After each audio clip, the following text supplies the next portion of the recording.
નમસ્કાર વિદ્યાર્થી મિત્રો, આજે આપણે રસાયણ વિજ્ઞાનમાં પ્રકરણ 10 એટલે કે જૈવિક અણુઓની ચર્ચા કરીશું. જૈવિક અણુઓમાંથી કેટલાક અગત્યના પ્રશ્નો જે હશે તેની તમે નોંધ કરી લેશો. વિદ્યાર્થીઓ, બોર્ડની પરીક્ષામાં આ પ્રકરણમાંથી સેક્શન એ માં 2 ગુણના 2 પ્રશ્નો પૂછવામાં આવનાર છે.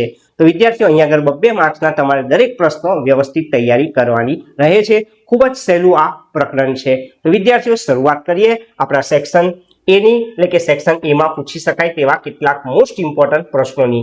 તો જૈવિક અણુમાં પહેલો પ્રશ્નની વાત કરું વિદ્યાર્થીઓ, તો ગ્લુકોઝની બનાવટના માત્ર સમીકરણ લખવાના. તો પહેલી બનાવટ છે સુક્રોઝ એટલે કે શેરડીમાંથી અને બીજી છે સ્ટાર્ચમાંથી. એટલે કે સુક્રોઝ અને સ્ટાર્ચમાંથી ગ્લુકોઝની બનાવટના માત્ર સમીકરણ લખવાના. વિદ્યાર્થીઓ, ત્યારબાદ વાત કરીશું ગ્લુકોઝના બંધારણની. તો ગ્લુકોઝના બંધારણમાંથી આપણને કુલ 5 પ્રશ્નો પૂછી શકાય તેમ છે. એટલે કે ગ્લુકોઝ ટોપિક બોર્ડની દ્રષ્ટિએ ખૂબ જ અગત્યનો રહે છે. વાત કરીશું બીજો પ્રશ્ન. ગ્લુકોઝમાં 6 કાર્બન રેખીય સ્થિતિમાં રહેલા છે, એટલે કે સરળ શૃંખલામાં ગોઠવાયેલા છે, પુરવાર કરવાનું છે. ત્રીજો પ્રશ્ન, ગ્લુકોઝમાં આલ્ડીહાઇડ સમૂહની હાજરી સૂચવતી પ્રક્રિયા આપણે સમજાવવાની. તો બોર્ડની દ્રષ્ટિએ વિદ્યાર્થીઓ આ ખૂબ જ અગત્યનો પ્રશ્ન છે ત્રીજો. ચોથો મોસ્ટ ઇમ્પોર્ટન્ટ પ્રશ્ન જેની તમારે ખાસ તૈયારી કરવાની વિદ્યાર્થીઓ, ગ્લુકોઝમાં કાર્બોનિલ સમૂહની હાજરી સૂચવતી પ્રક્રિયા સમજાવો. પાંચમો પ્રશ્ન છે, ગ્લુકોઝમાં પ્રાથમિક આલ્કોહોલ સમૂહની હાજરી પુરવાર કરો. છઠ્ઠો પ્રશ્ન છે, ગ્લુકોઝમાં 5 હાઇડ્રોક્સિલ સમૂહની હાજરી પુરવાર કરો.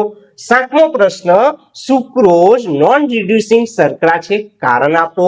આઠમો પ્રશ્ન બોર્ડની દ્રષ્ટિએ ખૂબ જ અગત્યનો, કાર્બોહાઈડ્રેટ સંયોજનનું મહત્વ તમને આગામી બોર્ડની પરીક્ષામાં પૂછી શકાય તેમ છે.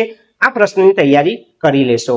નવમો પ્રશ્ન, આવશ્યક એમિનો એસિડ અને બિન આવશ્યક એમિનો એસિડની વ્યાખ્યા લખવાની છે અને તેના ઉદાહરણ આપવાના છે. એટલે કે આવશ્યક અને બિન આવશ્યક એમિનો એસિડ એટલે શું, તેના આપણે 2 ઉદાહરણ તૈયાર કરી લેવાના છે. વાત કરીએ વિદ્યાર્થીઓ 10મા પ્રશ્નની. તો મોસ્ટ ઇમ્પોર્ટન્ટ બોર્ડની અંદર વારંવાર પૂછાતો પ્રશ્ન છે કે આણ્વીય આકારને આધારે પ્રોટીનનું વર્ગીકરણ. આણ્વીય આકારને આધારે પ્રોટીનનું વર્ગીકરણ ઉદાહરણ સહિત સમજાવો. અથવા તો એ જ પ્રશ્ન બીજી રીતે પણ પૂછી શકાય, રેસામય પ્રોટીન અને ગોળીય પ્રોટીનનો તફાવત સ્પષ્ટ કરો, જે ખૂબ જ અગત્યનો. તો આ પ્રશ્નની તૈયારી કરવાની ભૂલાય ના. વાત કરું 11મો પ્રશ્ન, તફાવત આપો ડીએનએ અને આરએનએ.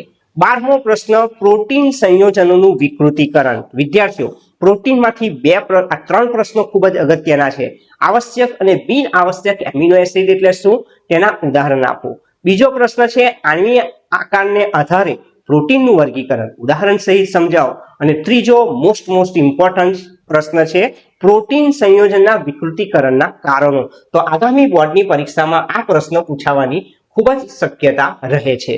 13મો પ્રશ્ન છે, ડી ગ્લુકોઝની હાઇડ્રોઆયોડિક એસિડ સાથેની પ્રક્રિયા કરવામાં આવે છે ત્યારે શું થાય છે તે સમીકરણ દ્વારા સ્પષ્ટ કરો.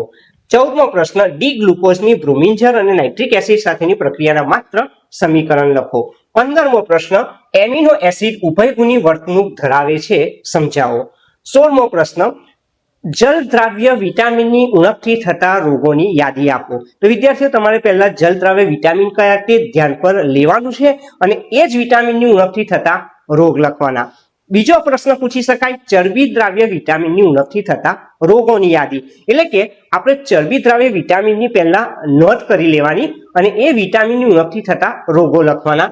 આ રીતના પ્રશ્નો તમને ટ્વિસ્ટ કરીને પણ પૂછી શકાય છે.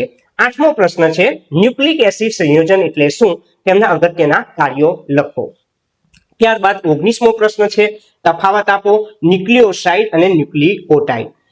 20મો પ્રશ્ન, ડીએનએમાં 2 શૃંખલાઓ સમાન નથી પણ એકબીજાની પૂરક છે, સમજાવો. ડીએનએમાં 2 શૃંખલાઓ સમાન નથી પરંતુ એકબીજાની પૂરક છે, કારણ આપો. 21મો પ્રશ્ન, જાતીય અંતઃસ્રાવના કારણો. એટલે કે સ્ટીરોઇડ અંતઃસ્રાવના કાર્યો લખવાના પણ આપણને પૂછી શકાય છે. હવે વાત કરું વિદ્યાર્થીઓ 21મો પ્રશ્ન પછી 22મા પ્રશ્નની.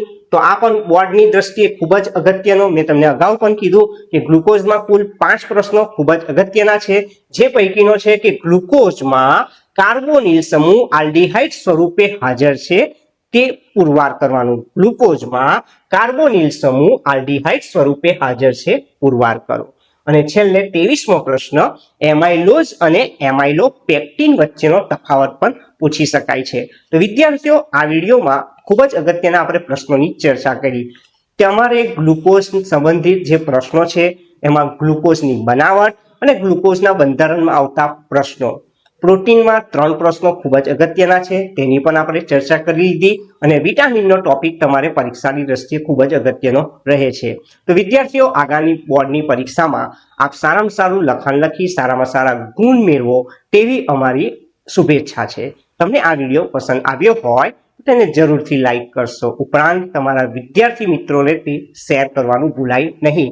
અને સાથે સાથે અમારી ચેનલને સબસ્ક્રાઇબ કરજો.